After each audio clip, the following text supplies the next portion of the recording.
It's a real pleasure for me to welcome you to the second phase of the GMRG 2020 annual meeting.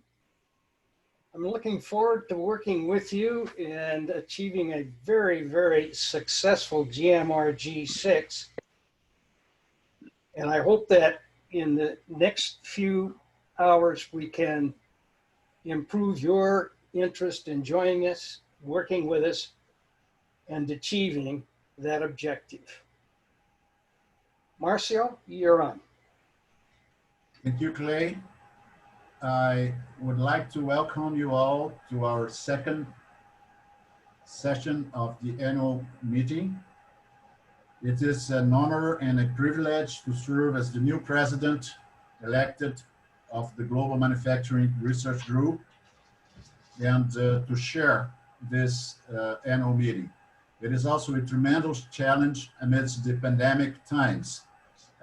We need to devise together new and scientific, rigorous ways of launching the 6th round of the survey data collection.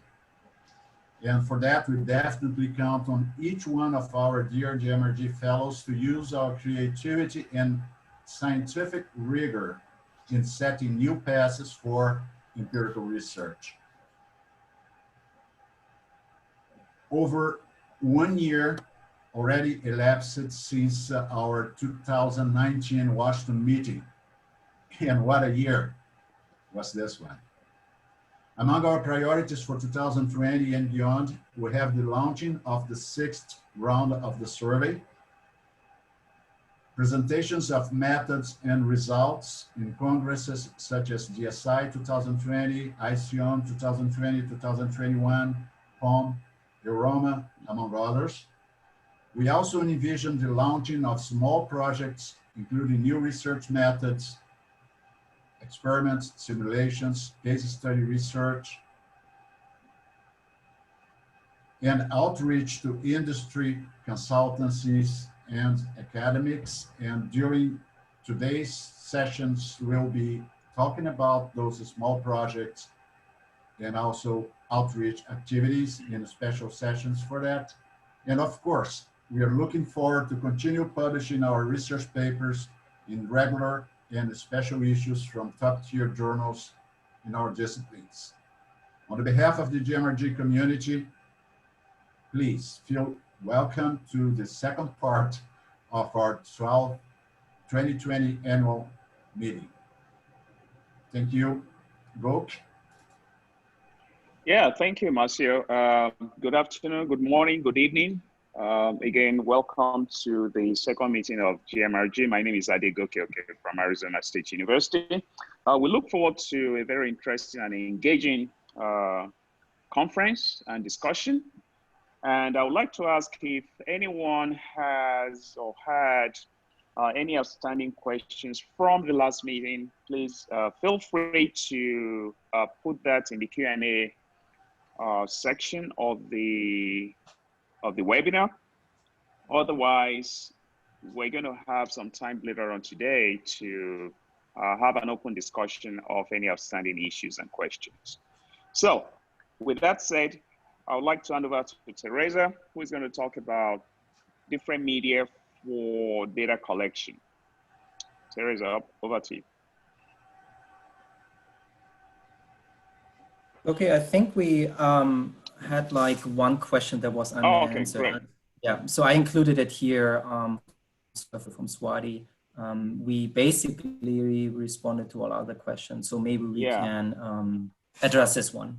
Thanks, Robert. So I think this question can actually go to Teresa or Tom Call. So does any one of you want to take or answer this question?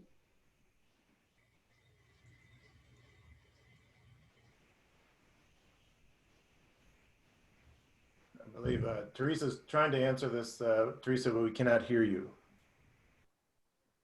You're not muted.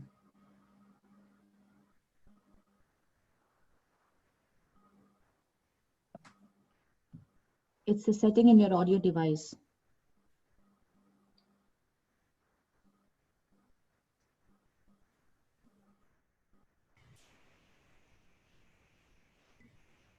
No, we can't still hear you.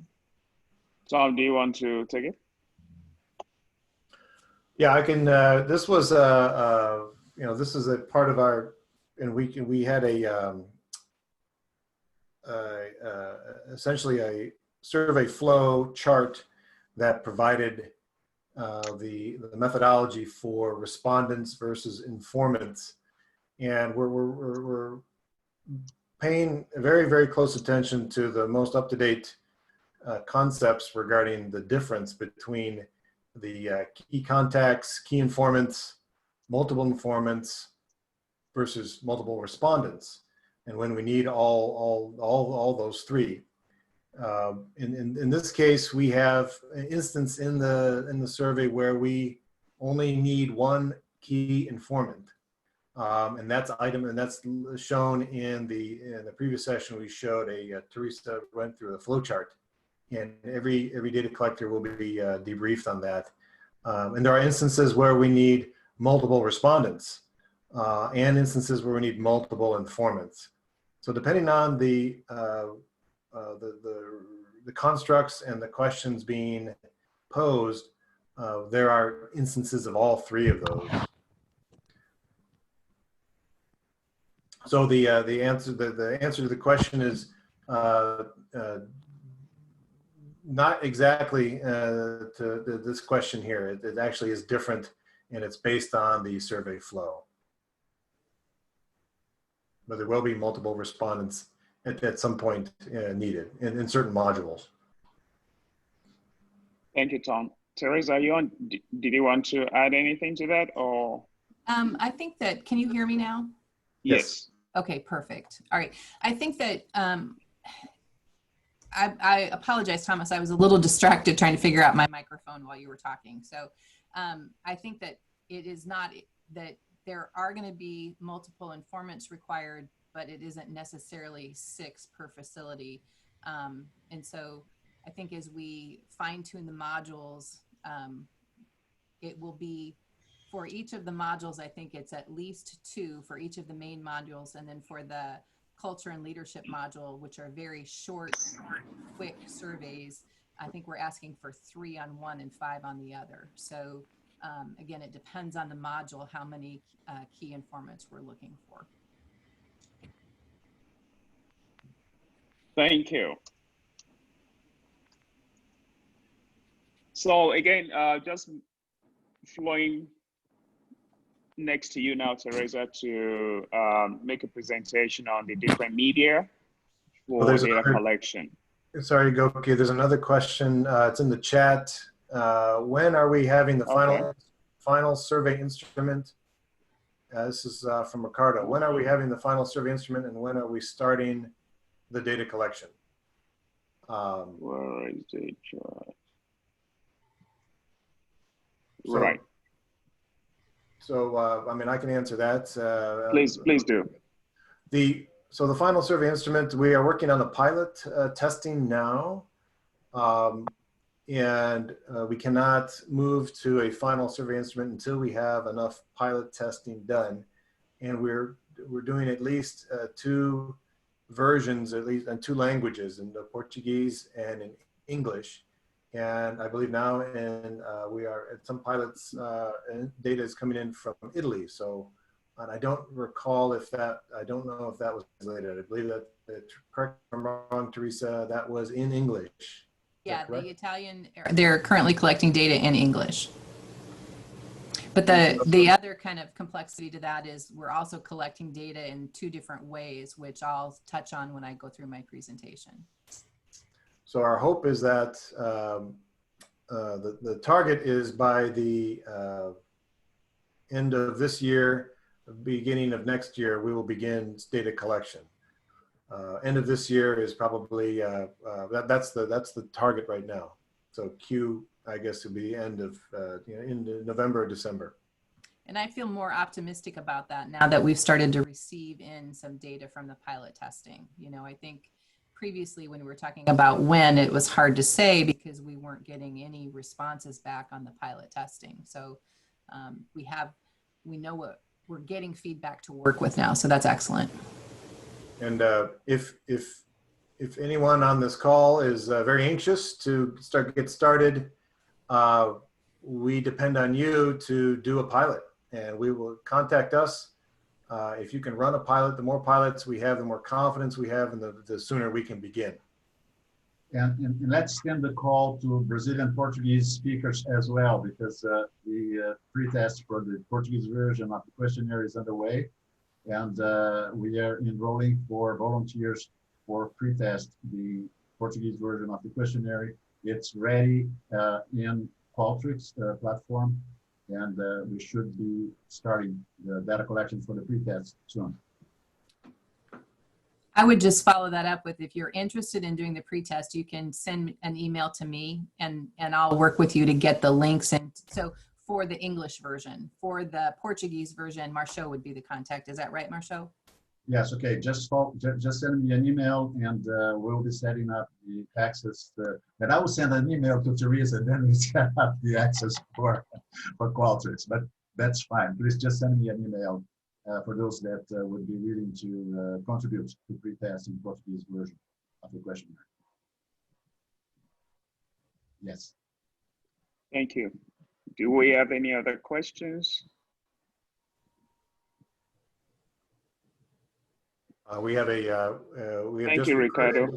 Ricardo, yes. Thank you, Ricardo. He just said he will volunteer to run a pilot. So I feel like we're in one of those sessions where we should be clapping for all volunteers. You know, yes, we have another one. Someone needs to ring a bell or something. You just sold a car, right? I did have a couple of volunteers from our last session that I planned to reach out to yesterday, and then just some things happened that I did not get back to them. But we had at least 2 people from the previous GMRG meeting that had volunteered to do some pilot testing too. So again, excellent. Now that we've got some feedback from our Italian friends, we'll make some changes based on their feedback and then send this out for more testing.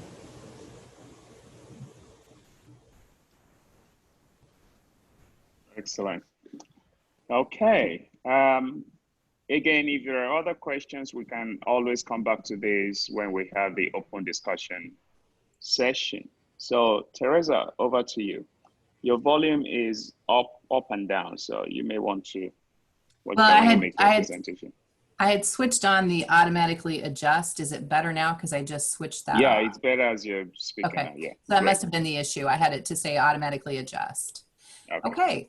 Well, welcome from Murray, Kentucky. I'm excited to have everybody here and to walk through what we've been working on with this 6th round of the survey in Qualtrics. So I wanted to just kind of cover the survey distribution options. And so I'm good to go to the next slide.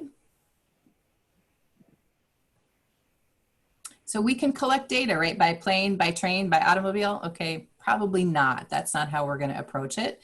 So what we are going to do is we're going to start by talking about some terminology just to make sure that we're all on the same page. We have we've talked about how to make sure that we're using a common language just to make our life a little bit simpler. And so a data collector is basically going to be a GMRG member who has access to the survey and is collecting data. Pretty straightforward, okay? The primary contact is going to be the data collector's primary contact at the plant or at the company that they want to collect data from, okay? And then after the primary contact, we have what we're going to call key informants and general informants. We've been working out the language on that because there's some, I guess, Katakivi in 2019 had an article where he talked about the difference between informants and respondents. And informants are people who are reporting on system level constructs and they're not doing self-reporting activity, right? And so a respondent is doing self-reporting activity. And because we're asking about system level constructs, we're gonna have informants rather than respondents, if we're gonna kind of use the technical language there. As Thomas and I were talking about this yesterday, we realized that we had kind of two different types of informants. We had a key informant, which is someone who needs to be specifically able to answer questions about things like the supply chain or about innovation, right? And so they're going to have a special knowledge that not necessarily everybody in the plant would have.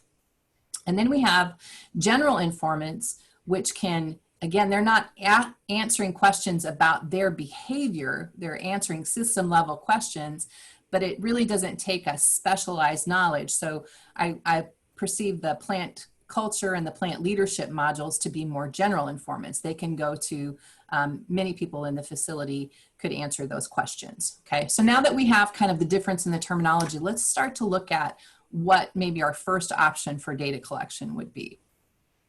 So our first of three methods that I'm going to go over is just Qualtrics entry from all the way across the survey. And so what that looks like, we have the data collector, the primary contact, the key informant, and the general informants are all doing their own entry into Qualtrics. Okay, so how that looks is, if we could go to the next slide, what happens is that we will be sending individual survey links to for each plant to the data collector.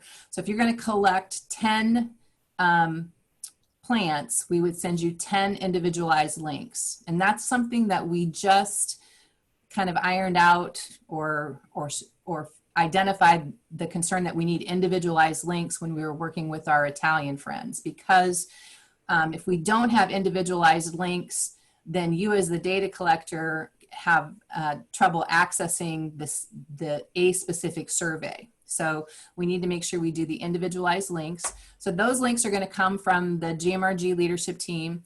We're going to forward you the link. The data collector goes into Qualtrics and fills out the initial survey, which includes your information, the plant ID that you're assigning to that facility, the primary contact at the plant, including their email information. And then you end that survey.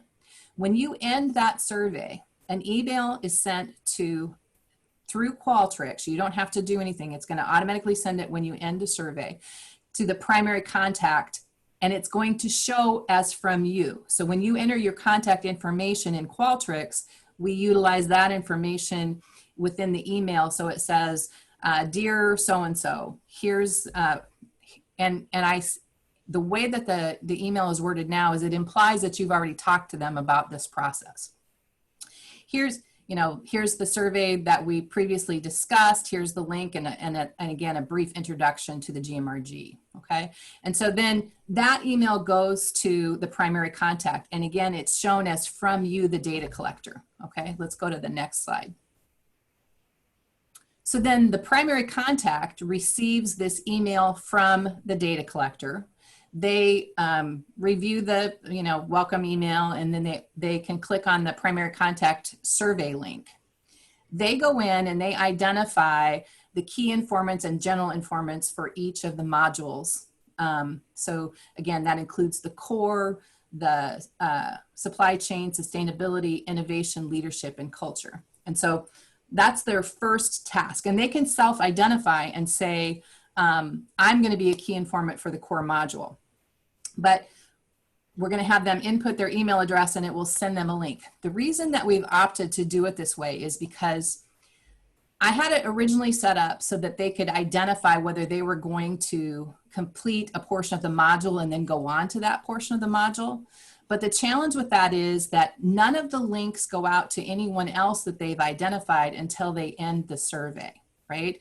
And so there are, in some cases, the primary contact may not be completing any portion of the survey. So we're just going to set this one up to be short, to have the contact information in it. And then it's going to, your plant information, your contact information are going to funnel through this primary contact survey and go on to the module survey. So when the primary contact ends their survey with the contact information for the modules, then an email is forwarded to those key informants and general informants to complete their portion of the survey. So let's go to the next slide.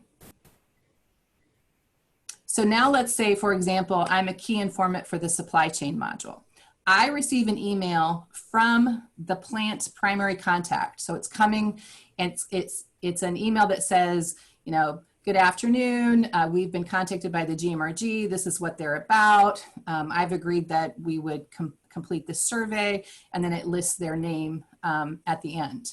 Okay, and so in the background, we're transferring both the plant ID, your information, right, and the primary contact information, and it's flowing through from one survey link to another.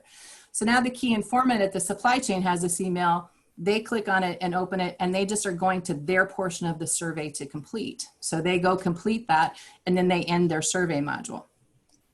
At the conclusion of the key informant completing their survey, an email is sent back to the primary contact and back to the data collector to let them know that that portion of the survey has been completed. I'm sorry, could we go back one slide? I forgot to mention something on that slide. At the conclusion of the primary contact completing the survey, an email is sent to the data collector that says, here's the survey modules and the contacts that the primary contact has identified to complete the modules. So now you have, as a data collector, you have a list of, for this plant, these are the people who the primary contact has said will complete these surveys. Then in step 3, so let's go to the next one, when those modules are completed, you get an email that says, yes, that's been completed. So you have the ability to keep up with how much of your survey has been completed, okay? So, all right, let's go ahead and go to the next slide. So that all in Qualtrics, kind of more automated, is the first method. The second method is that you could have a hard copy and go to the facility and either hand out the hard copies and have people complete them, or be there and complete them, right? But then when you're finished collecting the data, you would need to come back to Qualtrics, and you're going to enter all of your data in Qualtrics. And part of the reason that we're doing that is because there's some quality checks as you enter the data in Qualtrics, which will keep the quality of the data at a higher level than if we just do Excel spreadsheet.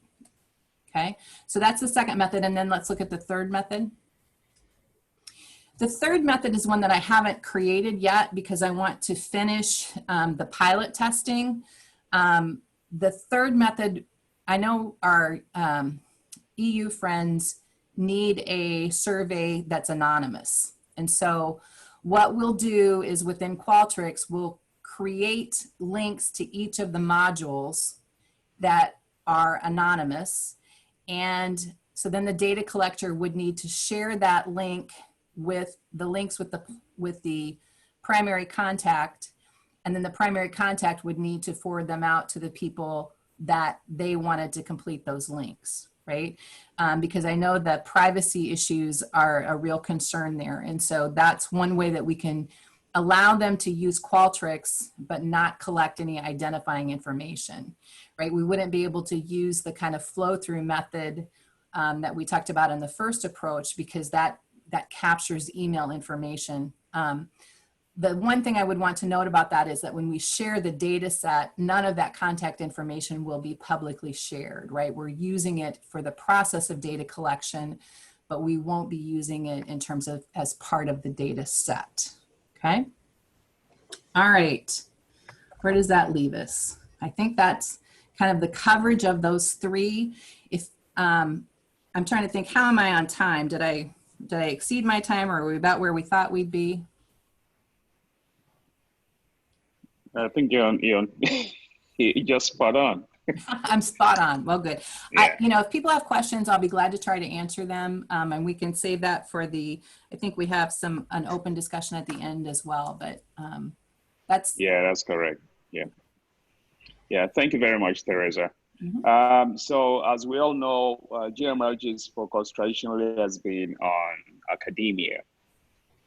As we move forward into the future, we're trying to see how we can reach more and have more industry engagement. So the next presentation by Itendra Chaturvedi will sort of highlight some ideas on how to actually do that. Jitendra. Thank you, Goki, and I am going to see if I can. So, Tom, are you running the slide, or do you want me to do it? Either ways. I think Robert is running. I'm running the slides. Whatever you Okay. prefer, Jitendra. Okay, that's fine. First, thank you very much for having me here. As a way of giving my background, many of you don't know me because I'm very new to GMRG. This is the third chapter of my life. So the reason why it's very appropriate for me also to talk about this topic is because my first chapter in my life started as a consultant. I used to work for Ernst & Young Management Consulting, then A.T. Kearney in strategy, and worked for many companies, airlines and retail and e-commerce and B2B e-commerce, and took many companies public. And then my second chapter in life was I went into industry. So worked for Microsoft for a very number of years and traveled across 75 countries. And my third chapter in my life was I became an entrepreneur. I started 3 companies, and actually this becomes my fourth chapter in life. I have come back, want to give back. So after many years of industry and consulting and entrepreneurship experience, I'm back. And so this topic is very relevant, and there are a few things that I might say pardon, because this is my first time here. So Robert, if you can go to the next slide. Yeah, there you go. 3 things I will cover very quickly, and I will be on time. Industry outreach and its benefits, building blocks. What do we need to do to create this industry outreach? And some proposal recommendations, you should say, on how we can go ahead and execute on this one. There will be a few points in this one that will make you think, and that's the key objective of this presentation. So Robert, if you can go to the next slide. So there are 3 key stakeholders based upon my understanding around GMRG: researchers and data collectors, industry, and GMRG. So for researchers and data collectors, if you do a better job of industry outreach, when I say industry, I'm talking about consultants, industry, just across, a great job at marketing. Be more projects, more consulting, more networking, more money, more intellectual capital for more research and education.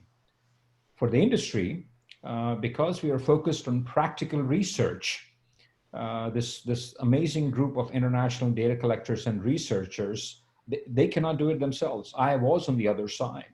They cannot do it themselves. So there's a huge return on investment for their investment that they cannot get internally or through a management consultant.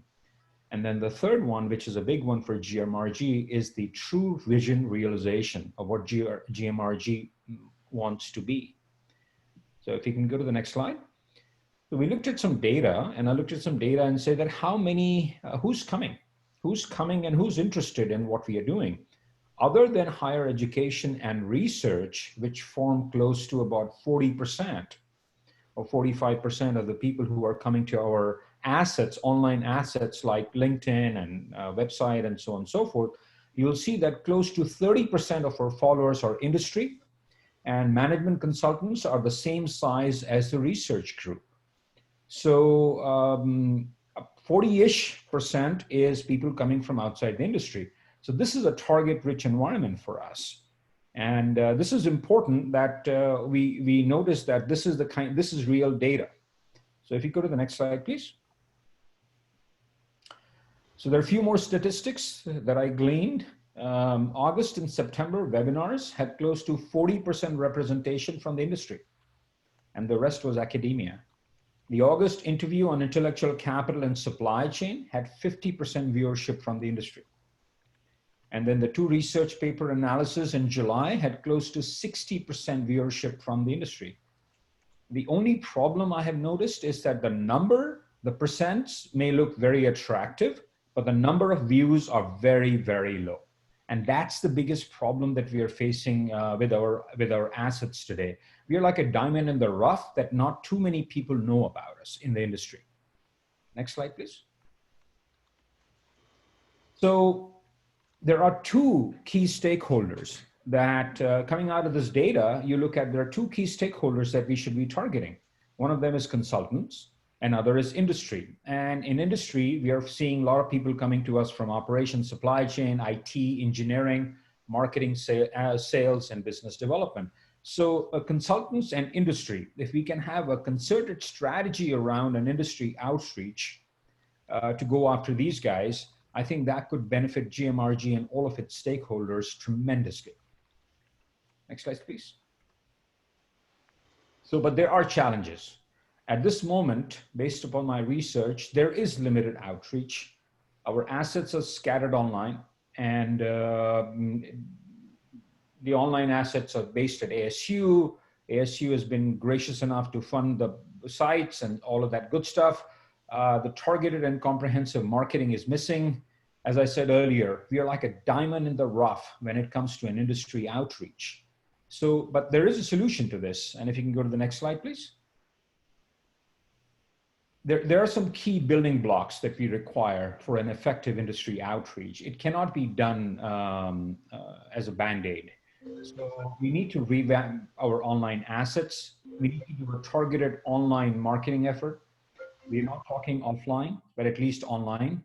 It needs to be a business development and an outreach to the industry, including seminars, events, roundtables, all of that stuff. And there has to be a proper program management and leads management that will be then funneled to the appropriate stakeholders within GMRG. And all of this requires funding. So if you can go to the next slide, please. So the recommendation I'm making here is that there is a need for a revenue model. I've been told that this has been discussed before. So what I am suggesting, recommending, proposing is that there is a need for a revenue model. A revenue model requires a lot of other discussions in order to bring it to fruition. And so the core team needs to have a discussion around the governance structure of a revenue generating entity. And there are many options that can be discussed. What about all the data that's coming in, GMRG? So a discussion around the ownership and the rights of the data that comes into GMRG, and very clear service level agreements when you have an entity that is generating revenue.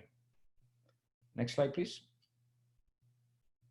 So the recommendation, my recommendation here would be to core team to work on a revenue model and all of its enablers. It's extremely important. Once, as a principle, we agree that that's the right thing to do. And in the interim, maybe, and I'm jumping the gun, maybe Tom and Goki can comment on this, but we can do a pilot as an industry outreach. So ASU can lead in terms of a proof of concept. For example, a management consulting GMRG partnership, where we can be the research arm in an exclusive partnership with a management consulting company. And we can show the results. And while we are working on a revenue model and its enablers, we can also see if there are some results coming out of a pilot. And then if it works, then we can scale it across GMRG. So again, next slide, please.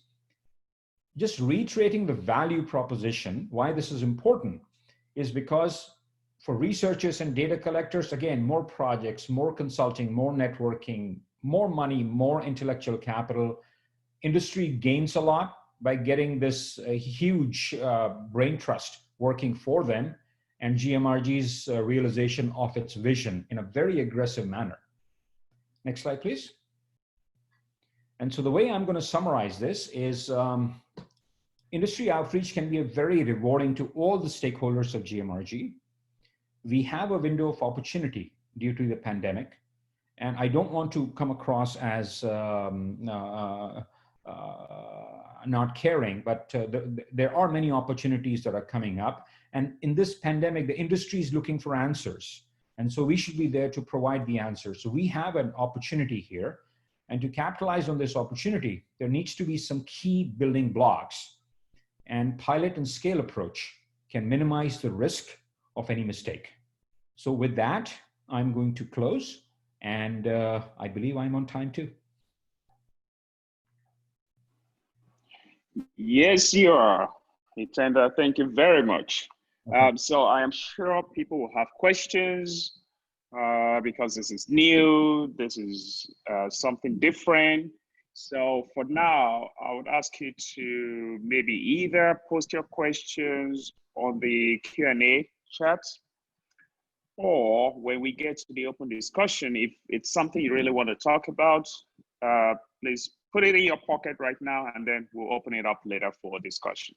Thank you again, Itendra. Our next presentation is going to be by Frank. Frank is going to talk about posting feedback for companies. Frank, over to you. Thank you very much. Hello, everybody. I'm going to talk a little bit about,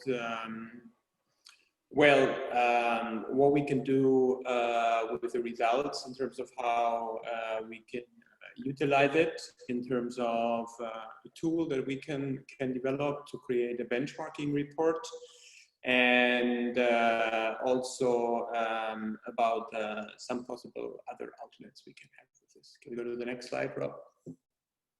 So I'm going to talk about the tool itself, and and just raising or opening the forum up if anybody's interested to work with me on this and the ideas that I have. Okay. So why should we develop a benchmark tool and the report? So what are the benefits for GMRG and for us in doing so? The next. So I was thinking about the multiple ways in terms of using a tool. So one way is for us as a researcher to gain a quick overview and check data for descriptives, to generate ideas, to have an initial, I guess, picture of how if we should engage in testing certain relationships as such. And that can be done numerically and visually through simple descriptives, I don't know, such as ANOVAs and things like that. Can we continue? And then also we can use it maybe, I suppose, linking on to the previous presentation to also give or develop reports in terms of giving companies quick feedback in terms of their benchmarking, or also if we have contacts and gain access to companies through industry association, giving them feedback as well, right? And point number 4, which is a little bit different than the third one, is to look at the customized feedback that we're seeing. Then if we view benchmark as an individual report, a way to automate it and give companies basically a way to see how they are performing, for example, what practices they are using in relation to their competitors or from a global perspective. Okay, next one. So what we used to have, you can see a screenshot on the next slide that I can't remember which GMRG round we had, a tool like this, but that's what it used to look like. It was an automated Excel tool that we had where you could gain information on high-level mean levels that we have here. Next one. So from a plant perspective, for example, in terms of competitiveness, but also from a global perspective, where we can compare performances across countries. Next one. And also when we look at it from an industry perspective. Now, I think this is quite interesting and useful for us, but also for the companies itself in order to engage with them, but also in order to gain access or to provide them an incentive in terms of why and they should maybe participate in our survey. Next one. So that was a tool, and the tool then can be used to automate a benchmark report, which could then be purely numerical, but it can also be interpreted for the researchers in each country, depending on what type of feedback they would like to give to those companies. I also put here an option for the possibility we can also use this tool not only to develop the benchmark report, but also possibly if anybody would be interested in further GMRG publications. Long time we had no book coming up, right? Next slide, please. Rob. So the first point I think is quite important, to provide customizable feedback for the companies, and that could be a high incentive for them to participate. So I envision the benchmarking report to provide information for the companies to see where they are, what improvements they could do, what are their performances in relations to others, how do they compare against competitors within the industry. And they can also use the information to see whether, if they, for example, compare high-performing companies or plants, what type of practices they have been using that others might not be in order to improve their performances. And as a caveat to this, I think if we develop this benchmarking report, which I think we should, we could also look at it and use it ourselves and publish that towards a more practitioner-related audience. Next slide, please. So that's what I mean with looking at this round. So the book, I was thinking about options of a book. It could be, like, I talked to George about it, and George told me that George and Tom, you guys were discussing about a method paper and thinking of what methodologies we are using at GMRG. This book, or whatever book chapter, could then be about the results that we have gained through this benchmark report. Or it can also be some form of longitudinal tracking of the performances of the companies. I did a paper like this with, I think, with Damien once, where we looked at the IMSS data and we're tracking, I think, levels of integrations over the years. I think Tom was involved at that at some stage as well. So here, maybe something like that. I was just shooting the breeze here with the ideas about a possible book. Next one.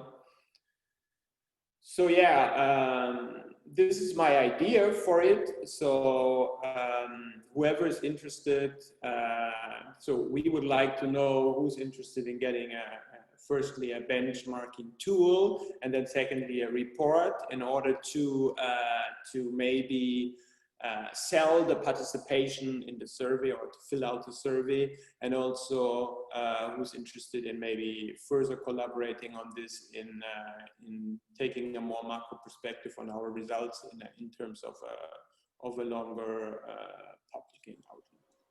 Okay, that was it from my side. Thanks. Oh, thank you, Frank. Wow, you guys are all on time today, just like we did 2 weeks ago.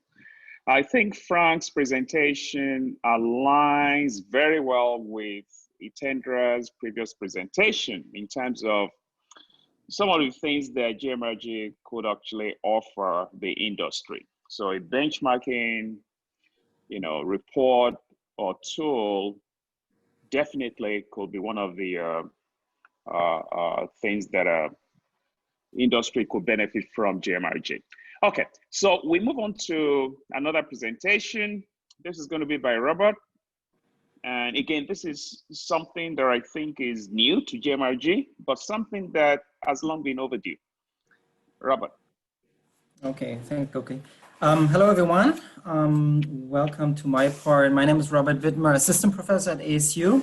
And I would like to talk about what we call short cycle research projects. That's a discussion that started basically a year ago in Washington, DC. And then over time, I had a discussion with George and Ike and also with Tom a couple of times. And, we thought that that might be an interesting topic, but we need to kind of formalize it. So that's maybe a first step to do it actually here. So what's the objective? So the idea is, and the question is, how can we leverage the GMRG network? And I'm not talking only about people, but also data and so on, contact information and so on, to initiate additional short cycle research projects. When I'm talking about short cycle research projects, I'm basically referring to, of course, high quality research publications that can be published in a short amount of time. So the focus is on relatively quick, fast-paced research projects. The other issue is, it's great to have that idea. The other issue is how to form research teams effectively based on common interests. That's another issue we've identified. And then, of course, a discussion we also had for a longer time now, what additional methods and topic can we use to complement current GMRG research? And that's, of course, another initiative to increase GMRG's impact and visibility. Okay, so what's kind of the value proposition? Now, the idea is, and the question is, how can we use GMRG, existing GMRG data in new creative ways? Yeah, so for example, other ways to combine different modules with each other in order to conduct cross-module studies. What additional new research methods can we use to study GMRG data, existing GMRG data? And that's, of course, to facilitate multi-method research. Another idea is, or another objective is to invite GMRG members to participate in additional new, more research projects, or to help junior faculty to get involved in new projects faster. And of course, here speaking one junior faculty, and I find that relatively important because it's great to talk about GMRG, but of course, junior faculty wants to get involved quickly because they have certain requirements in their jobs, to say it like that. And then, of course, what I mentioned before, the idea of developing research papers quickly. Okay, so potential directions for short cycle projects, and that's kind of an outcome of a discussion we had the last couple of weeks. The one is, of course, driven by what's going on currently, theme-focused projects, right? How can we effectively, better, faster respond to current events? And of course, right now, it's all about COVID-19, but that's not the only topic that is going on. I'm also talking here about Brexit, natural disaster, climate change, and so on. Now, that is, of course, attractive because in that way we can respond to call for papers, and you've seen there are many out there, especially related to COVID-19 right now, and I believe many of you working on COVID-19 related papers. Now, doing that ensures high relevance, right? If we are able to address important topics, current topics effectively, now that will help us to gain attention quickly, and that's not only on LinkedIn, but also among editors. Also, the idea of testing GMRG concepts that we have developed in different modules in different contexts. And another idea that I emphasized last time in our discussion very much, other ways to involve GMRG industry partners for immediate feedback on current topics faster and effectively. I'm not talking about completing another survey, but asking for maybe 30-minute interview in order to get feedback on GMRG related topics on ongoing issues, for example, related to COVID-19. Now, the other aspect is method-focused projects. And here the idea is to facilitate more multi-method research. We're talking about multi-method research for a long time. Now we all know it's relatively difficult to conduct. Now the idea is here, not necessary to wait for the new wave of data to come in. The idea is how can we use existing data in novel ways? That of course allows a faster completion of a project. Now, what could that be? Can we maybe conduct simulation studies? Maybe we can use behavioral experiments to test existing GMRG findings. So one method that was presented last time, Tom, you talked about social network analysis, right? So are there, method like that that we can use in order to use existing GMRG data differently? Behavioral experiments. One example might be, we all know how plant managers maybe look at sustainability in regular times. Now, can we change the context a little bit through behavioral experiments, through scenario-based studies, and study how sustainability principles change in times of disruption such as COVID? Okay, now, great ideas, you might say, but what could be an effective process to actually initiate the short cycle process or projects? Now, I have two suggestions here, and this is up to discussion. So this is not a definite approach, but I would like to suggest it to the group here. The one is, which I want to start today, actually. It's a Qualtrics-based approach, and we have worked on a Qualtrics survey where everyone is invited to participate individually, and you will be asked to propose novel topics that can be studied related to existing GMRG data. Another question will be, okay, what alternative or innovative research designs and research methods do you propose? Based on that, we will look as a GMRG team on your responses and try to form teams based on common interests. Now, the continuation will, of course, be done in smaller teams. And as I said, that will be done on common interest. Now, with Qualtrics-based surveys, we know that can work, but sometimes it's very hard to follow up. The other idea we had, I believe also in DC already, it's kind of to initiate so-called research incubator sessions. What do I mean by this? So the idea would be to host a incubator meeting. Now, ideally, it would be an actual meeting, a physical meeting. It might also be in these days a virtual meeting. We would discuss, brainstorm different research topics that are relevant and related to existing GMRG themes and data, form subgroups based on common interests. So that would be all done in the virtual session or in the actual physical session. After that, teams will break out and discuss their ideas. And they will not only be asked to discuss, they will also be asked to develop research agendas, which also involves research designs. Now, the follow-up would be teams will be invited to present their ideas. And since we do it in, as a team and as the entire GMRG group, we invite participants to provide feedback to the teams, and then we'll send the teams away with a to-do list, an agenda. And what is the idea here? If we do that, we hopefully create a high commitment so that teams will work on it on a frequent basis, and that hopefully will lead to these short cycle projects that not only stuck somewhere in the email inbox, but that will be actually conducted and completed. Now, I mentioned before that we started developing a survey. Here on the left side, you can see there are some questions related to GMRG and COVID-19, and then some additional questions about existing GMRG knowledge and how we can apply innovative research methods to conduct additional studies.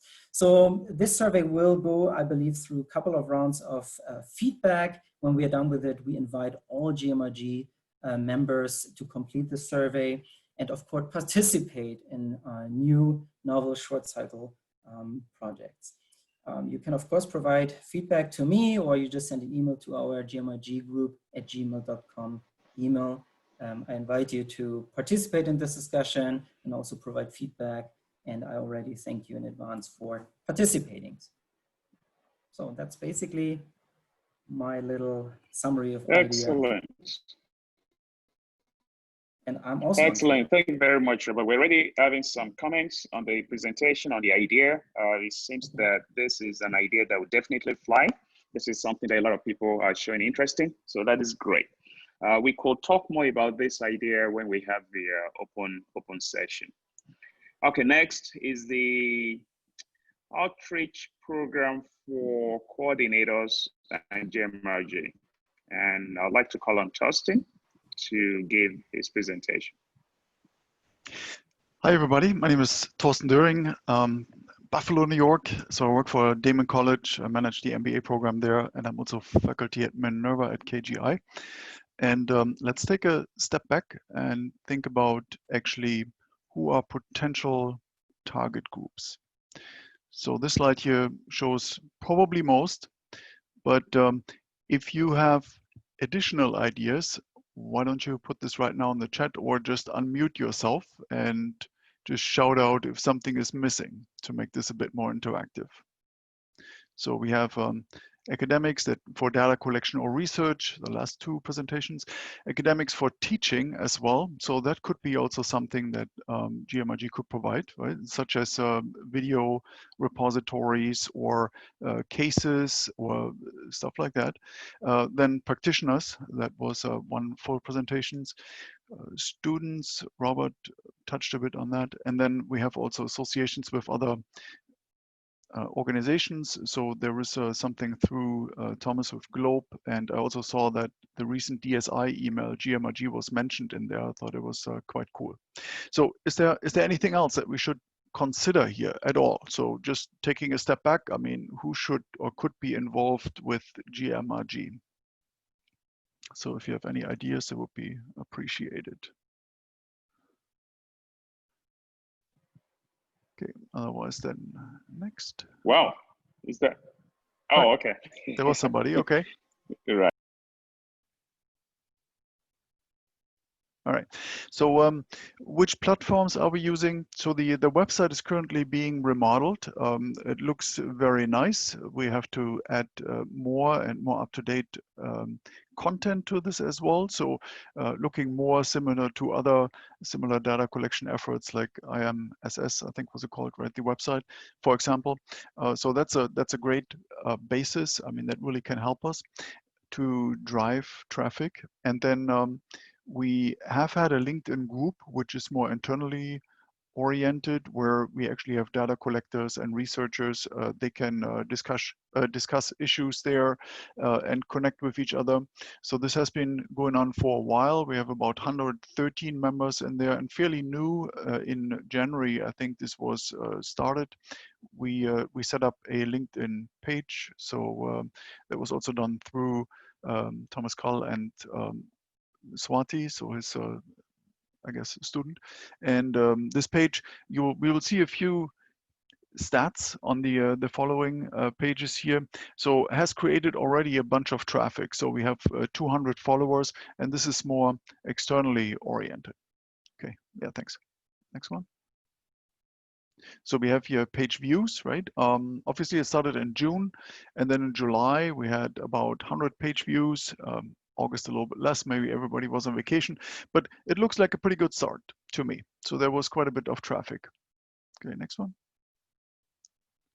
So then we have impressions here. Impressions is something LinkedIn specific. So this is a certain time, a certain a proportion of the screen was actually used for looking at GMRG posts. So that was constantly going up. That's a pretty good start.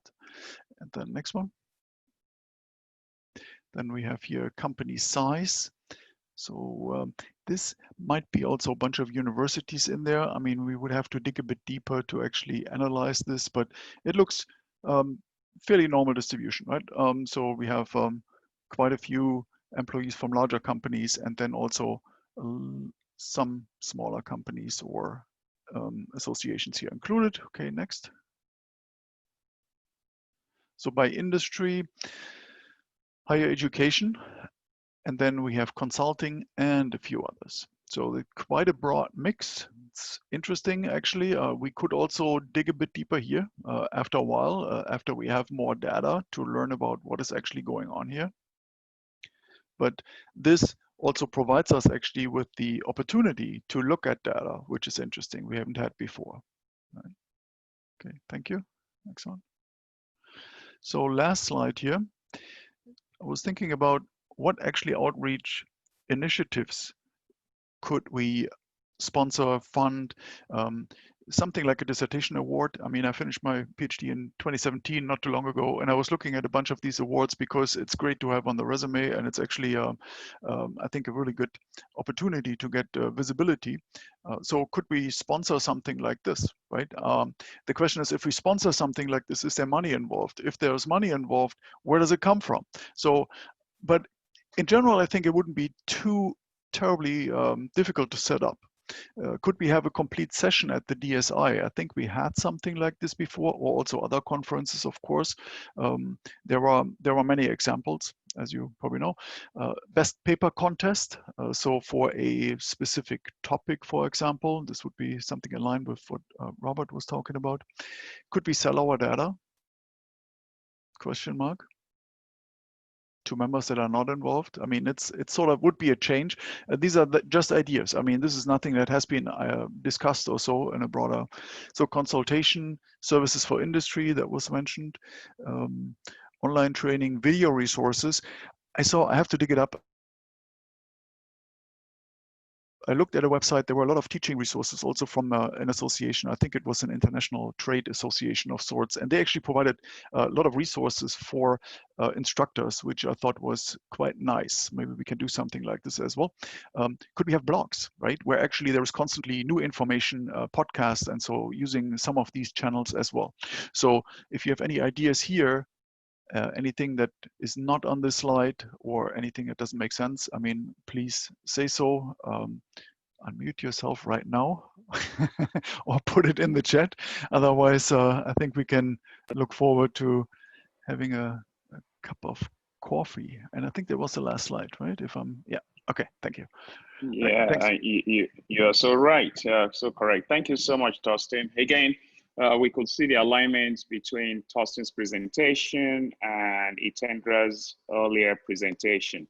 I think at this point, we're going to break for coffee for 15 minutes. And I'll suggest that during this time, think about potential questions or questions that you have based on the presentations that we've listened to, because when we come back, we're going to go straight into the open discussion session. Okay, see you shortly. Thank you, Robert.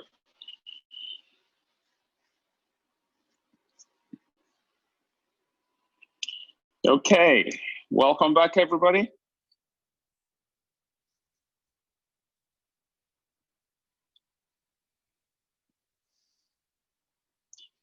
We're going to move into the open discussion session now. We have about 20 minutes. And we have some points to sort of stimulate the discussion. Based discussed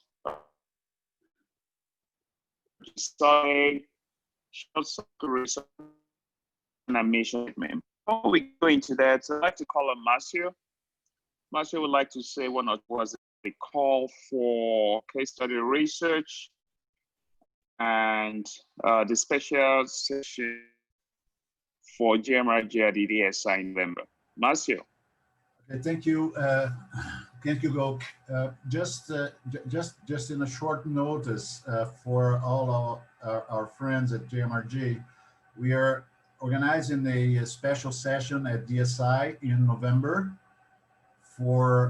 There's two panels, one that will be coordinated by Thomas Cole on the results of GMRG 5 and some research results, and the method session that I'll be coordinating that will be talking about some new initiatives that are underway that is very close to what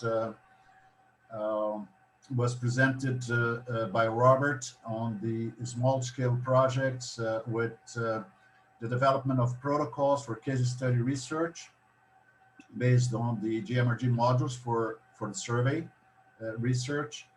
And so this is an open call for all of you to attend and participate on this special session that will be held then at DSI in November. It will be a virtual meeting this year for DSI, and the open invitation is there for researchers interested in case study research, please join the wagon with Robert, and let's make it a concrete a start for group of researchers interested in different methods. And this is a continuation of what was discussed in last year in Washington in the annual meeting. And this is some initiatives were taken by the Unicinos University in Brazil, the PUC-Rio University, and the University of Münster in Germany. And this work is it's underway. So it's just an open call, please. Those interested, just send us a note, and either to Robert, to myself, and let's join it and start to get some exchange on our research community about case study research, apply it to the modules of GMRG 6. That's basically was, Gok, and thanks for opening the floor for it. Thank you. So we're going to go live with the proposed changes to the vision and mission statements in a minute. But before that, please, if you have questions regarding the presentation on outreach plans by both Itendra and Thorsten, the GMRG survey, any outstanding questions you have about that, as well as the presentation by Robert on the new ideas relating to research, short cycle research, research incubator, please. This is the time to ask. You feel free to raise your hand and they will call on you to actually speak.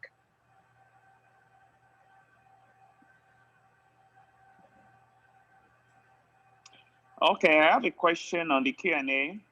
Somebody wanted Frank to elaborate a little bit more about the possibility of joint research that he mentioned. Frank, do you want to talk about this?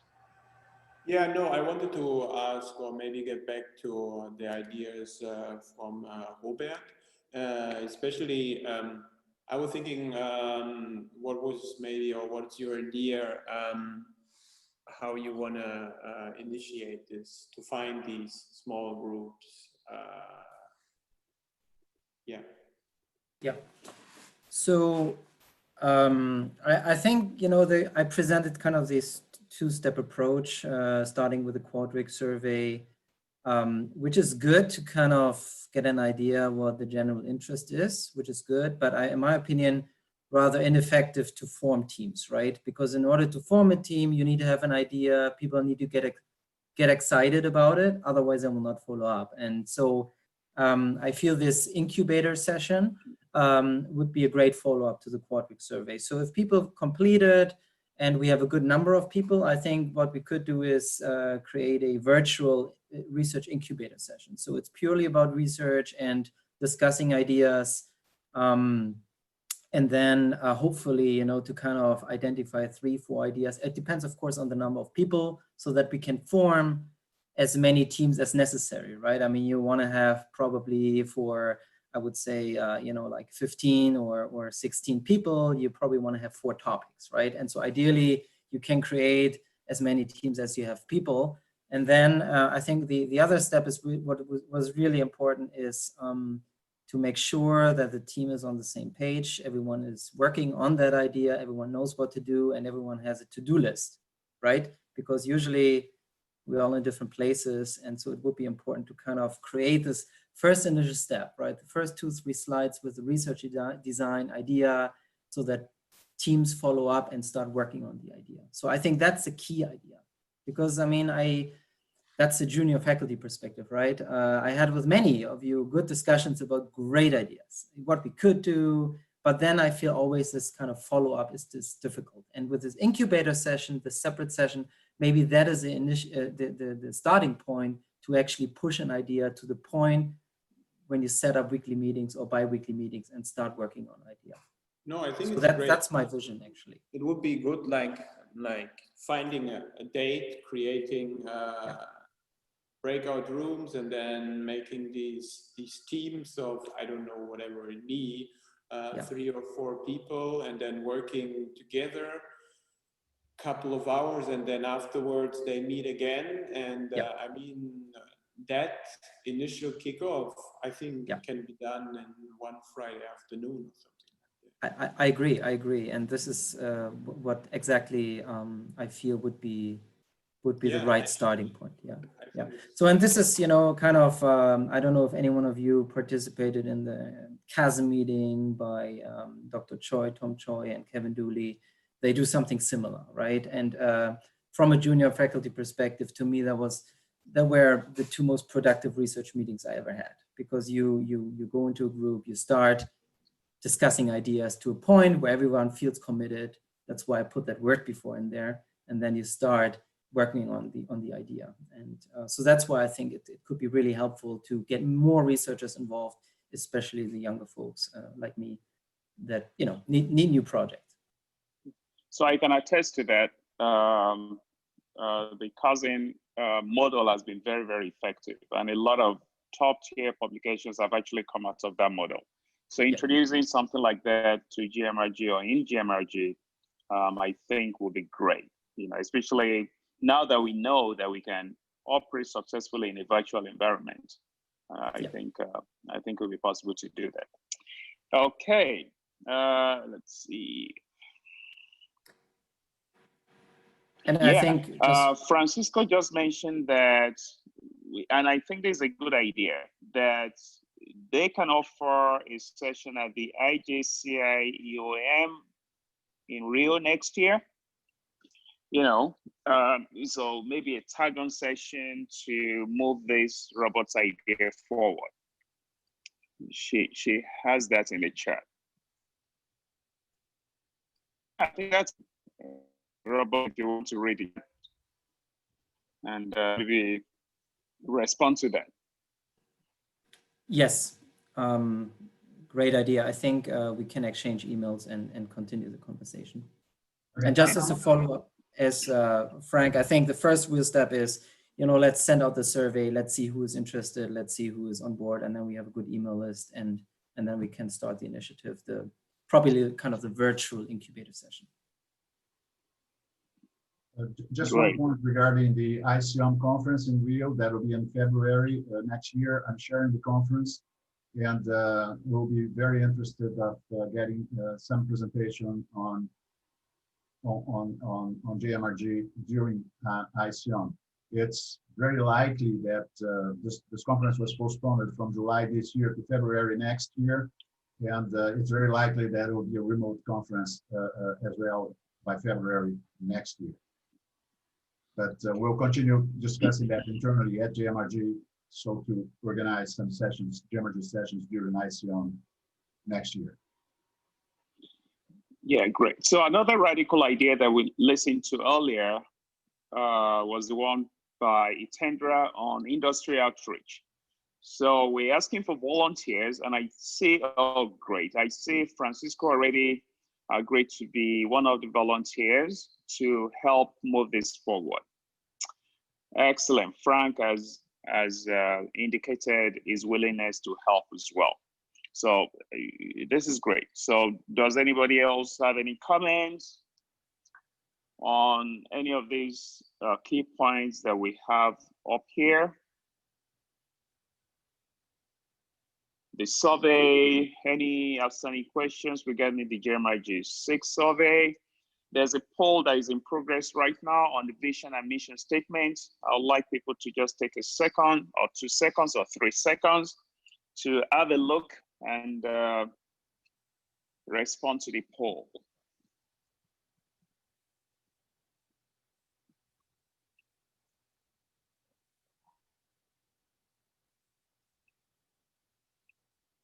Okay, I see a lot of communications being exchanged in the chat forum.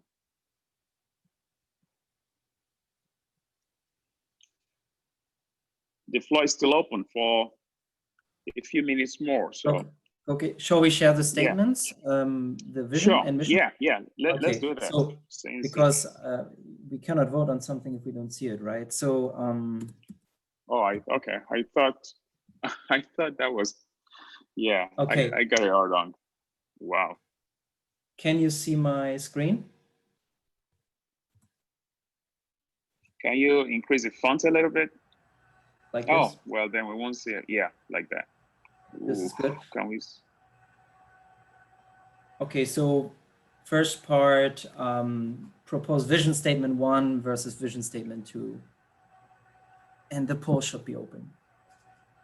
Yeah, so we have to become the global thought leader in data-driven research and practice of global manufacturing supply networks of the future by capitalizing on a unique asset of vast multinational community of researchers, industry practitioners, and other global manufacturing stakeholders. Wow, it captures everything. And the second one, the GMRG is an organization with a guiding philosophy described below that is built on a set of core beliefs and values, all leading to our main purpose and mission. So please feel free to. Where do we vote? I see this. I think there's a poll. Yeah. Robert, do you want to? I think attendees, it says attendees are now viewing questions. I'm not sure if we can vote actually as panelists. So it's only for attendees. Panelists? Yeah, let attendees vote, yeah. Okay. Can we see the mission as well? Yeah. Shall I move on? Maybe we can leave it just for 10 seconds and then we move on. Yeah, 10 seconds. Because the mission statement will be a little bit more overwhelming. I actually have the vision and mission statement poll, so I don't know that that's accurate, that it's only for attendees.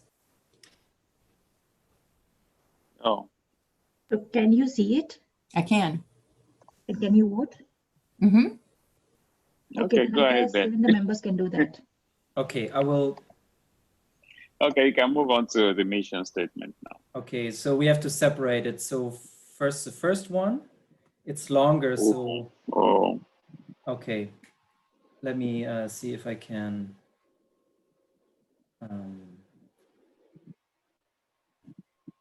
Maybe it's going to be smaller this time. Okay, does this work? Is that all the 4 points on the mission version 1? Are those all the 4 points? Excuse me, sorry. The 4 points, is that all for version 1? That's the 4 points are all part of proposed mission statement 1, and then below there is a mission statement 2. Oh, okay, I get you. Yeah, so it's that was my question. Yeah, both are long. Okay. So let's start with the first one, proposed mission statement 1 here, and then in maybe 1 or 2 minutes we can move on to the second one.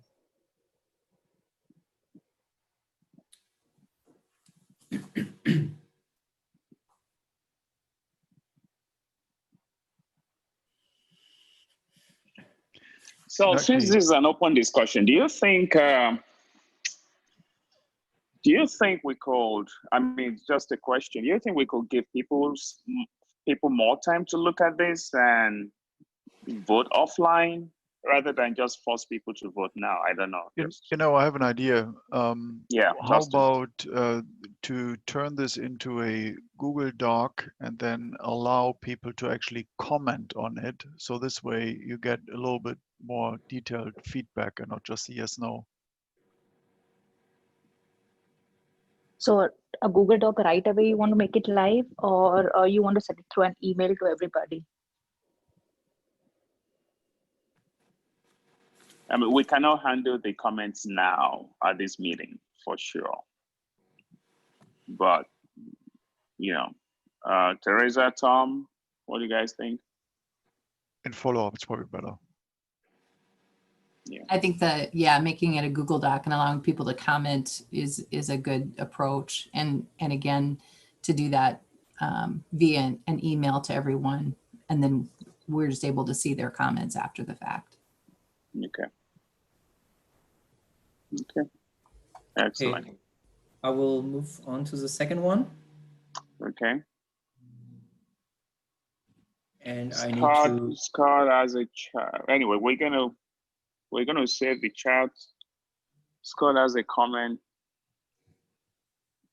perhaps point two can also, so we could take that comment and, put it somewhere, Swati, as part of the feedback from GMRG members on the statements. I am just reading on the Google Doc. Okay. So if you remember to take the comment that Scott just gave and include that somewhere.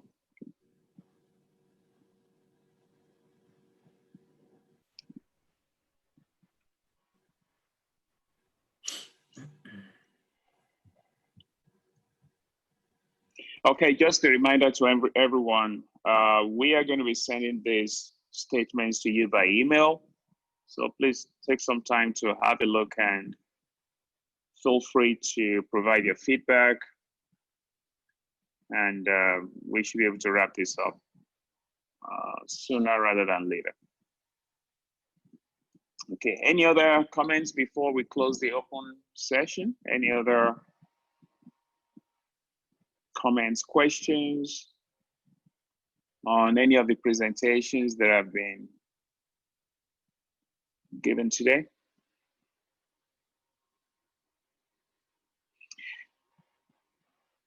Any suggestions on the outreach plans? Any questions about those? Okay, like they say in the UK, everything is hunky-dory then. All right, let's move on to an important part of the meeting. We have GOM editors visiting with us, Tyson, Browning, and Miko. Would like Greetings. to. Can you hear me? Yes, we can hear you, Tyson. All right. I'm going to try to share my screen as well, if that's okay. Okay. If I have permission. So I need permission. I will. So, Robert, you need to maybe stop sharing. Swati, do you want to make that happen? I'm Excellent. doing that. Yeah, good. And I don't know, possibly Miko will need permission as well in a moment. I have his slide, Actually, but his are in his own background. So background, yeah. Yeah, so he doesn't even need permission. He's better equipped than I am. Okay, the permission is given to both of you. All right, wonderful. Thank you. Let me start here, and I will be handing over to Miko in a moment. It's a pleasure to be here with you, and thank you for the invitation to share a little bit about not only Journal of Operations Management, but more specifically about some of the methodologies that we are looking for and how we expect those to be done. So from what I know about your group, you're doing quite a bit of surveys, but I also saw that you are doing some interventions. And these are two methodologies that we welcome at JOM, but we do have some guidelines that we think are good to share regarding them. So I'm going to start with a very quick introduction to Journal of Operations Management. I know many of you know about it already. So I'm going to make it quick. These slides will be available if I go too fast, or I'm, of course, always happy to take your questions. Miko and I both plan to leave some time at the end for questions. And JOM, Suzanne de Trevelle and I are co-editors in chief. She's in Switzerland, I'm in Texas in the US. And we are an operations management and supply chain management journal that looks for academic papers that also have practical relevance. Unlike some journals, we are empirically focused, meaning we don't publish pure analytical models. The journal's 40 years old now, just celebrated this 40th anniversary last month. And otherwise, as far as this empirical focus, we're very open to diverse methods and theories. And if there's a good reason to use a method, we are open to it. We don't categorically reject methods. JOM is one of the top journals in operations and supply chain management, but also even more generally in the field of management overall. And as of 5 years ago, JOM has a departmental structure. We currently have 11 departments and 20 department editors. I'll show you the list of those in a moment. And that allows Suzanne and myself to take a more general view of journal strategy, overall operations, and similar things. However, Suzanne and I do look at all initial submissions and all final decisions. Our current list of departments and department editors, you'll see that most of these are topical. However, we do have a couple that are methodological. One of these is the fifth one here, intervention-based research, IBR. I'll mention more about that in a moment. And then the other is the top one here, empirical research methods in operations management, where our other presenter here in a moment, Miko Ranko, is one of the co-department editors, the sole department editor for a couple of years until just a couple of weeks ago, Guanji Shang joined him. Our editorial process at JOM is a little bit unique in that after you get used to looking at this, which looks really complex and convoluted initially, it's really not too bad. But you see that the manuscripts come directly to either Suzanne or myself, and we'll either assign it then to a department or make a decision ourselves, or another option we created is to send it for what we call a pre-review methods check, which is one of the particular roles for the methods department. And Miko has done probably close to 100 of these over the last couple of years, I would imagine. And so this then could come back and then... I would say it's quite a lot of more than 100. Okay, yeah, I expect it's been quite a number. Yeah. Once Miko has himself or brought in some others to help do methods checks, they come back and we'll decide to sometimes send it on to regular review, but more often than that, ask for a revision before it would do that. So I don't want to spend a lot of time on this. There's an editorial that explains all the gory details if you're interested. But I will mention quickly that the top reasons we have for desk rejections, and we desk reject about half of the submissions we get. Either people don't realize JOM's an empirical journal, so they're sending us analytical models or optimizations, that sort of thing. Or it's just not in the OM field well enough. It's something that should be in policy or economics or something else. Of course, some submissions just lack quality and rigor. Others don't make enough of a contribution for JOM. And then others haven't checked themselves against overlaps, similarities with other published sources. And plagiarism detection software is used now by most journals to check submissions. And we advise authors to self-check before submitting so that they can see where their wording overlaps. Always put anything you take from another paper, even your own prior papers, in quotation marks to help with this. It's okay if it's formally, explicitly quoted. And of course, cite things appropriately.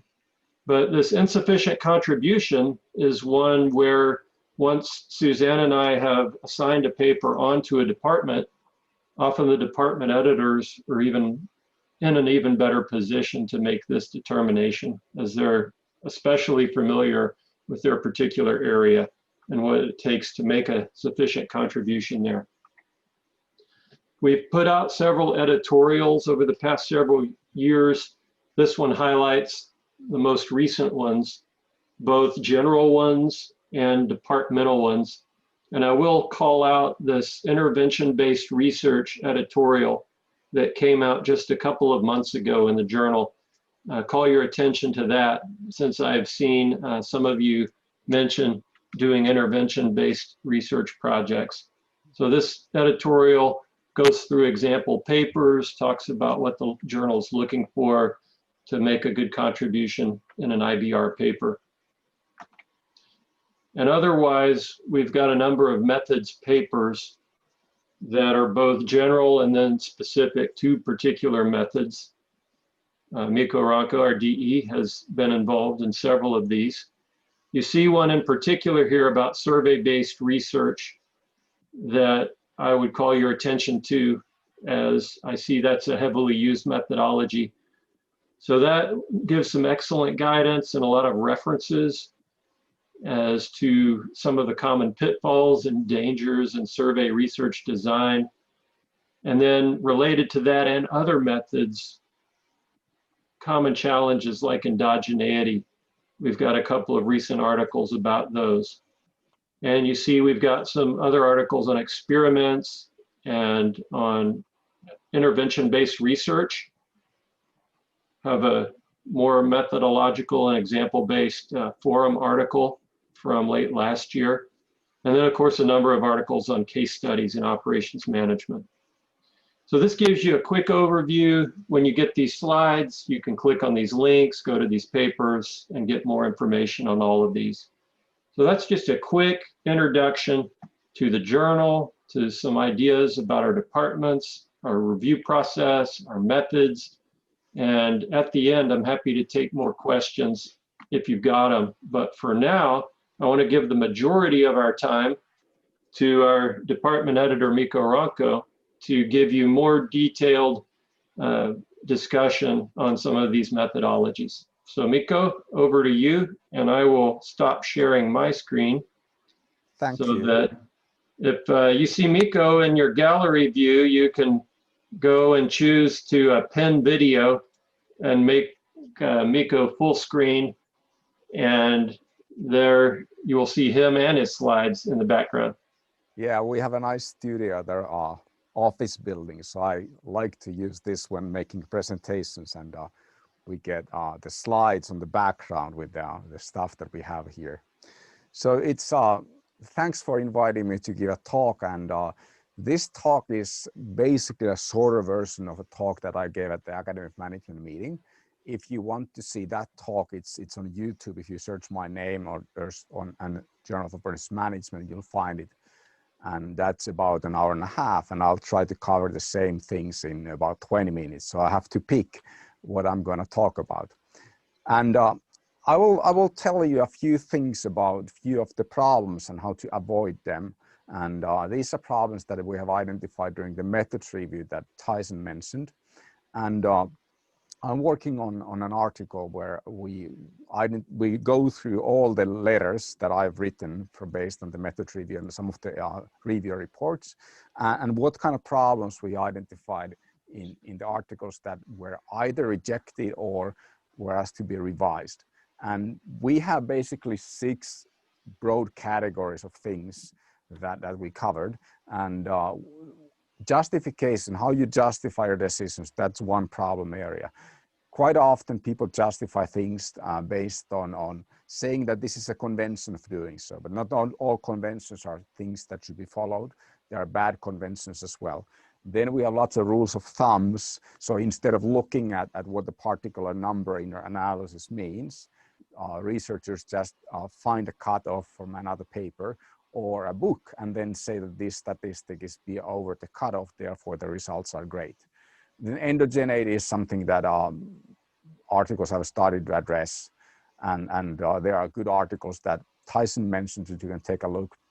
But endogeneity, then interpretation is something that researchers struggle with. So beyond saying that something is significant, which basically means that there is some kind of different or some kind of effect, we should be looking at whether effects are meaningfully large and what a particular effect looks like in a particular context. And how we justify our techniques, check their assumptions, that's a 5th problem area. And then common method variance is the 6th problem area that very frequently comes up in methods review for articles. So you can all see me well, right? Okay, I'm gonna take a look at more detailed look at this first one and the last one today. So I'll probably spend most time on this one because there is a nice way of making a point. And here I just point you to resources that you can study. So why is justification of techniques a problem? Well, this is something that I got, and I think this paper actually is being published now or close to being publication ready, but this was the initial version that I got. And this is just a screenshot where I blanked out the variables so you don't know what this paper is about or who are the authors. But this explains a procedure called two-stage least squares, which is very commonly used to address endogeneity in econometrics. It's a basic technique and it's very common in OM research as well. And so what's the problem with this explanation? The problem is that this is not actually how the technique works. So this article explains the technique that they apply incorrectly, and they may also apply the technique itself incorrectly. We don't know. We don't know whether this is just a reporting error or whether this is also an analysis error. But that's not my main point. My main point is that how is this technique justified, and where do they get the idea that this is how two-stage least squares work? Well, this article cites by 2016, Wang 2016, that are both published in Journal of Operations Management. You can see the citations here. And when we look at these actual papers, they contain the same exact incorrect explanation of the two-stage least squares technique. So whatever you do, you probably shouldn't be taking methodological advice from empirical papers, because they have not been checked all for the correctness of methods, and they may not be correct. So just by focusing on what others have been doing might not lead you to the right conclusion. But more importantly, where did these Bai and Wang, I don't remember which one is which one, where did they get the idea that this is how the technique works? So where did these guys get the idea? Well, if we go and we check how these cite, this is the unpublished manuscript that says Bai and Wang. And well, this is Wang cites Bai, and Bai cites Shou and Li, and Shou and Li cite Hamilton and Nickerson. And this is actually a paper about methods. So this is actually a pretty good paper. The problem with this paper is that it specifically says that it does not discuss two-stage least squares. So is this really how we should be justifying our techniques? So it resembles like the children's game of broken telephone on Chinese whispers, where someone says something and then people whisper it to one another instead of looking at the original message. It gets distorted. And this is not the only place where this happens. So this is a big problem, because it's possible that one empirical paper has read an idea, or authors of an empirical paper have read an idea from a good methods piece. So there's a good idea in a methods journal, and then the empirical paper just cites it a bit carelessly. Like now we have the original citation to the Nickerson paper, which says that it doesn't talk about two-stage least squares. And then when others who write for JOM, what do? Do they actually go to the Nickerson paper that is the original source, or do they just cite the JOM paper? Well, they cite the JOM paper. And then these JOM papers start to cite one another, as we saw, and then this becomes institutionalized. So this is the way how two-stage least squares should be applied. And this obviously is not an ideal way of doing it. And so why would this be problematic? It becomes even more problematic because then it institutionalizes the incorrect use of the technique. So basically, when reviewers check papers and the papers explain their methods, they compare it against the past practice. And the past practice is incorrect, which means that if someone tries to publish a correctly done two-stage least squares analysis in the journal, reviewers say that no, this is not the right way of doing it. And this has actually not happened, not with this technique, but other techniques, where reviewers say that your technique is inappropriate. See this empirical paper who points out that this is not the way to do it. And the empirical paper, of course, is not correct about it.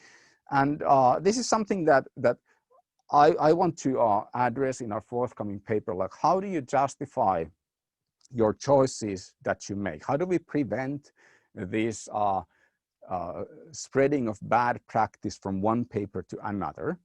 And there are a couple of different things. This is an excerpt from the paper that we're working on, but more generally, instead of looking at what others have been using in the past for justification, we should be looking at the like primary sources, good books about methods. So instead of looking at techniques and saying that this is a technique that has been used in the past, therefore it must be useful for the purpose, we should be justifying our choices by saying that method X has been proven to be something in some context, or simulation studies have shown that method X works well in a particular context that resembles the context of a study, and not that someone recommends a method or that someone has applied a method in the past. Instead of citing empirical precedent, you should cite methodological sources. So if you want to use two-stage least squares, just find a good book about econometrics and then read that book, and you find the page where it discusses two-stage least squares. Cite that instead of the previous empirical practice, and that will stop this misapplication of techniques. So, and importantly, when you cite the book, put a page number there so that others will know where to look at. And also, if you put a page number of a big econometrics book, then that proves that you have actually at least seen the book enough and read it enough to find the page number, even if you have not studied the technique yourself. Then another thing that I would like to point out about this example is that it would be very nice if authors would publish their analysis files. If not on the journal website as supplementary material, then at least give them to the reviewers. In this case, we don't really know if this is a bad application of two-stage least squares, or if it's a correct application that has been just explained incorrectly. If we had the analysis files from the authors, we could easily see what they actually did and whether it's a problem in reporting, which is not as serious, or an analysis problem. The incorrect analysis, if they did it like they explained, the results will be grossly misleading. So they are not even close to being correct if they actually did it like they explained. I would think that most people apply two-stage least squares and other similar techniques using the routines by their statistical package instead of doing regressions by hand like they explained that they did. So, but this is definitely not a problem that is limited to operations management. Here's an article from Industrial Marketing Management, and this is an article about how to deal with endogeneity when you submit papers to this journal. And this is what I was referring to when I told you before that this kind of bad practice, once it spreads into applied in the empirical papers, then it becomes institutionalized into the discipline. So in industrial marketing management, the editors are now saying that when you write papers, consider endogeneity, and apply two-stage least squares incorrectly. So this journal is telling the authors to apply techniques incorrectly. And the reason why this happens is that people look for past practice instead of taking a course or taking a good book about these techniques and then citing that book for evidence instead of citing the past practice. So this is one of the important things that I want to emphasize, because this happens a lot. And I just rejected a paper recently from the second round where I saw bad analysis practice, and I pointed the authors that this is a common practice, but it has been debunked in this methods paper. Then the authors came back and added citations that this is a common practice. And just saying that something is common does not invalidate the claim that it has been proven not to work. And so instead of looking at past practice, look at what is the actual evidence behind the method. It's of course more difficult. Past practice is useful for getting ideas. So if you look at past research, It's probably done correctly. It's not guaranteed that it's correct, and it's certainly not evidence for the correctness of a method. But generally, people tend to use useful methods, and they tend to use them correctly. So if you want to think of like, what are the 3 things that I should consider, choosing the 3 most common things or 3 most common methodologies from the journal is probably a good starting point. And then you read a bit about them, and then you cite good books about those methods to justify your decisions. And that will eliminate a lot of problems in the articles that we see. So this is the first thing that I wanted to talk about. The second thing relates to survey-based research. And the second thing is common method variance. And this was highlighted as a problem or something that authors should address by Guide and Ketokivi about 5 years ago in an editorial. And briefly, method variance means that if you ask 2 questions and then you calculate their correlation, you ask them in a survey, there's an argument can be made that those 2 questions, don't actually correlate because they measure 2 correlated constructs. Instead, they correlate because they have been measured using the same measurement instrument. So there's quite a lot of evidence of, for example, priming effects. So the order of the questions matter. If you ask a positive question first, and then you ask a neutral question next, people are more likely to answer on the positive side of the neutral question than if the neutral question was preceded by a negative question. So the actual way of how you measure things affect the measurement result. And sometimes this measurement method can create spurious correlations in the data. And this is generally known under the umbrella term of common method variance. This is something that I would say every survey-based paper at least must mention. So either you have to explain why you think that it is not a problem in your study, or you have to do some diagnostics. I will not talk about how to make sure that method variance is not a problem beyond saying that using different methods for different variables would be a good idea, or having different informants, or having time delays like 2 surveys and that kind of designs. Those are not very common. The most common way of addressing method variance in the journal is by using different statistical techniques that you apply after the data has been collected. And these techniques can be categorized into techniques that detect and control. You can find this kind of classification in various articles. I'll just go through it briefly, and then I'll make my point. So correlation techniques basically are, you realized after you had collected the data that there might be some method-related correlations that you need to diagnose or possibly control for. So the correlation-based techniques don't require anything in the actual research design or data collection stage, but they're simply applied post hoc after the data has been collected.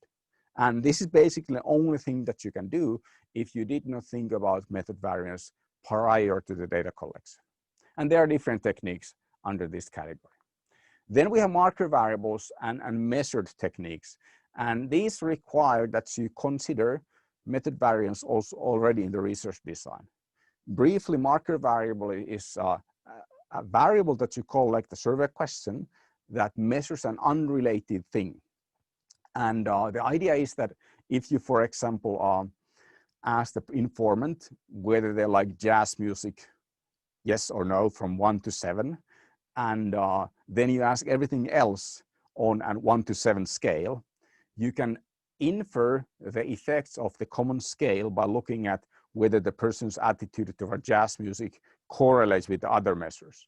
Because typically, what kind of music preferences you have should not correlate with any operations management phenomena.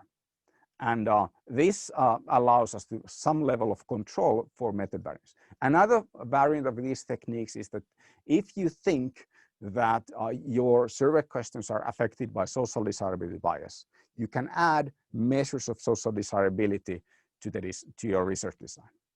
Then we have multiple methods techniques. This I've never seen, or very rarely I've seen these in operations management research. Basically, it means that you collect the same data using different techniques, like you have an online survey, and then you have a pen and paper survey. And finally, some researchers have suggested that we can use instrumental variables, which is the same kind of technique that we apply for endogeneity problems to deal with method variance as well. But this is also something that I've never actually seen in practice. Now, what's the point of presenting all this? The point is that these techniques are all pretty questionable. They can be categorized under questionable techniques and impractical techniques. These instrumental variable techniques are impractical because the idea of a survey is that you collect data using a survey because there is no other way of collecting data. If you had objective data, then you would use the objective data and not the survey. And to have a valid instrument, it must not be contaminated with method variance, so it must come from some other source than your survey, if the survey is the method. And that's typically not feasible. These multiple method techniques, there are problems that I will not go in this presentation, but they're also impractical because how would you collect the same thing using a pen and pencil and online survey? That's just very costly to do. Correlational techniques, these are questionable because the problem with these techniques is that they can be shown to work in simulation designs when you have very large sample size.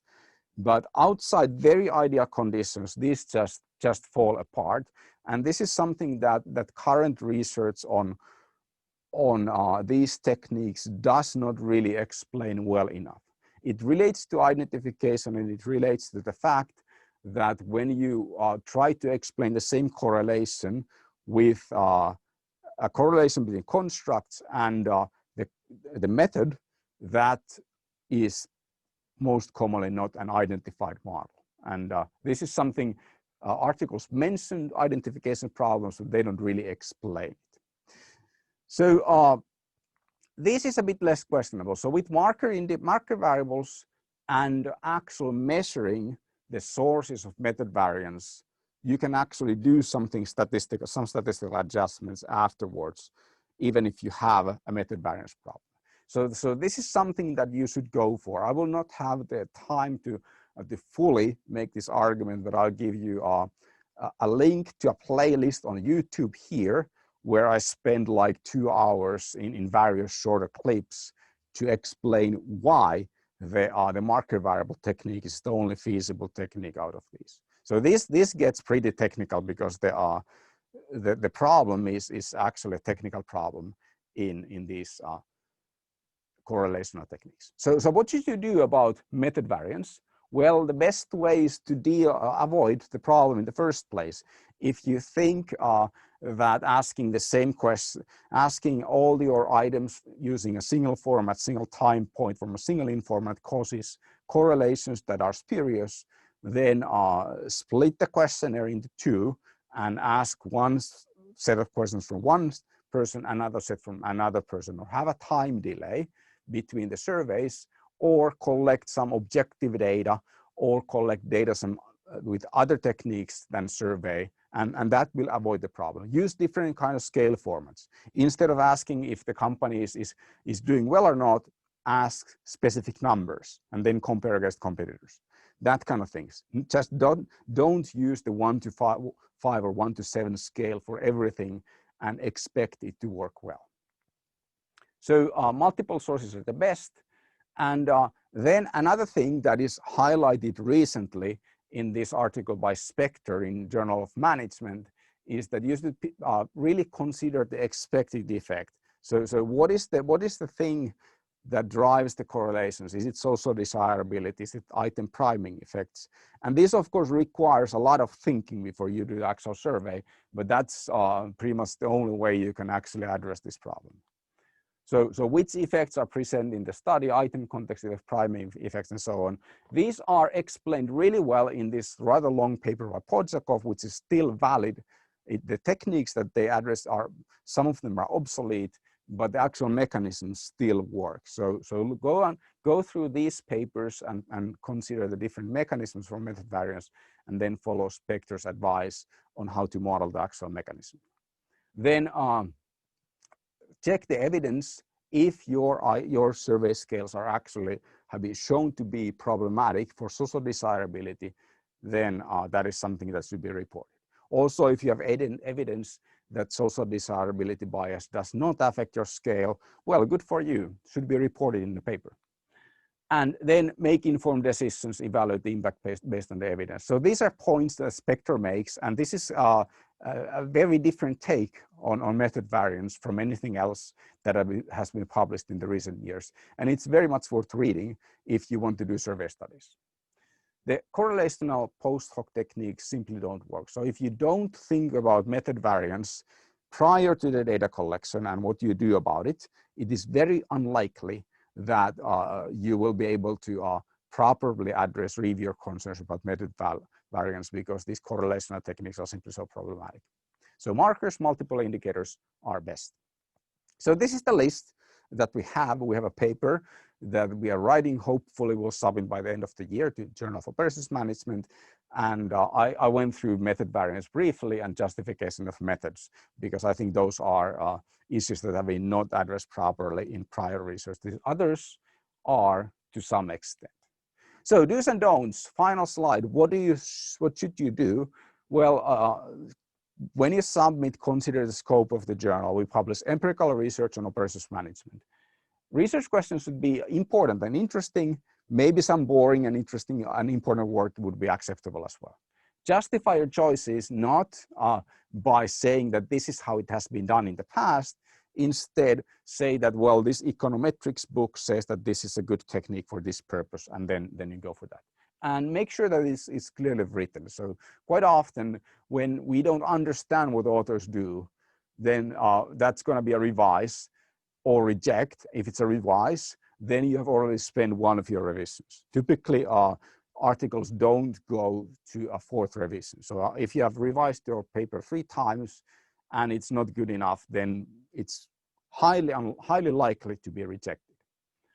Don'ts: don't ignore common method variance, don't ignore indigeneity, and don't justify your claims by saying that someone has said that this is a good idea or that someone has done this in the past. All right, I had 20 minutes. I guess I went 5 minutes over time. Now we have the questions, right? Yeah, thank you, Tyson and Miko. So I'd like to open the floor to questions.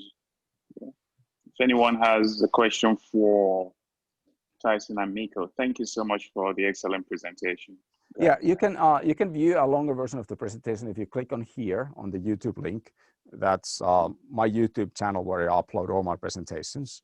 And there is the version that I gave at AOM, which I had twice as much time as now. And I also talked about other things from the list of 6 points. Great. Any questions?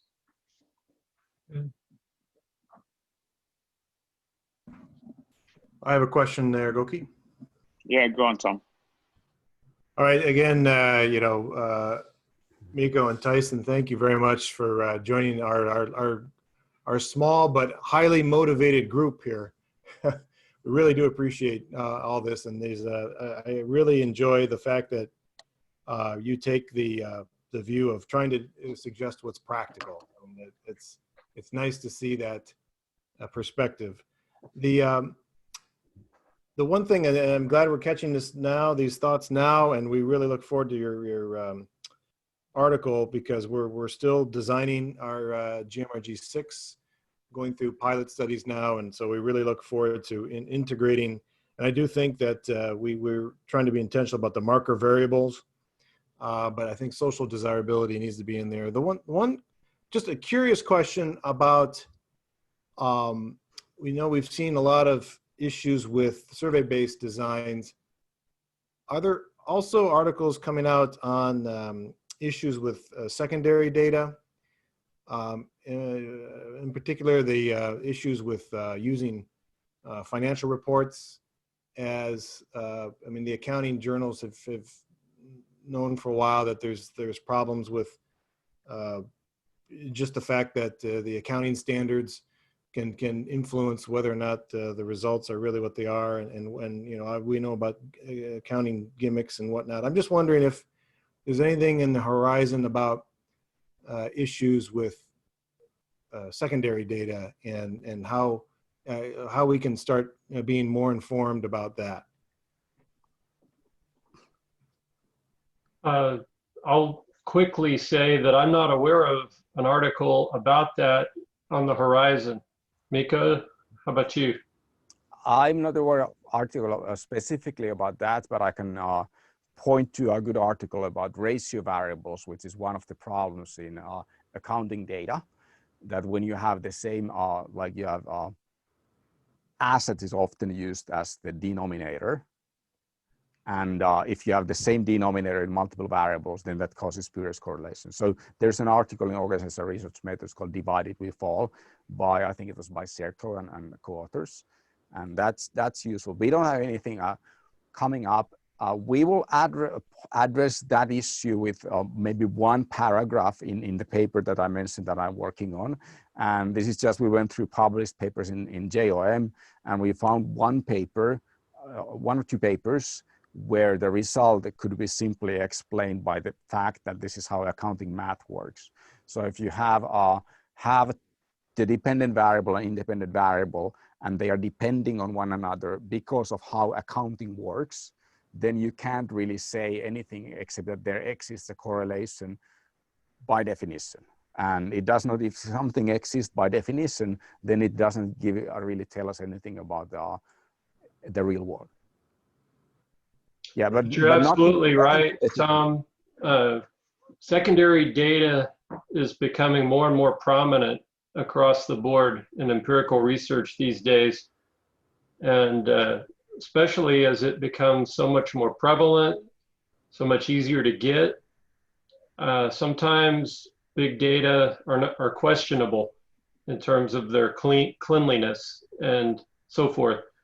And so I agree there's a lot of issues there, and it's probably time for such a paper. If you know anyone who's interested in writing one, we would welcome it. I will. I'll go around and beat around the bushes to see if anybody jumps out. But yeah, we're aware of a number of issues there. It's just that we haven't come to the point yet where we've tried to write up a methods piece about all of them. Yeah, I just reviewed a paper about databases for organizational research methods, and that paper was rejected. So there is some interest in writing about these problems, but that paper was not good enough. Great. The guidance from JOM and getting ahead of it before this telephone game occurs with the secondary data would be great. Yeah. I like that Chinese whispers. That's good. Thank you. Yeah, thanks, Tom. Any other questions?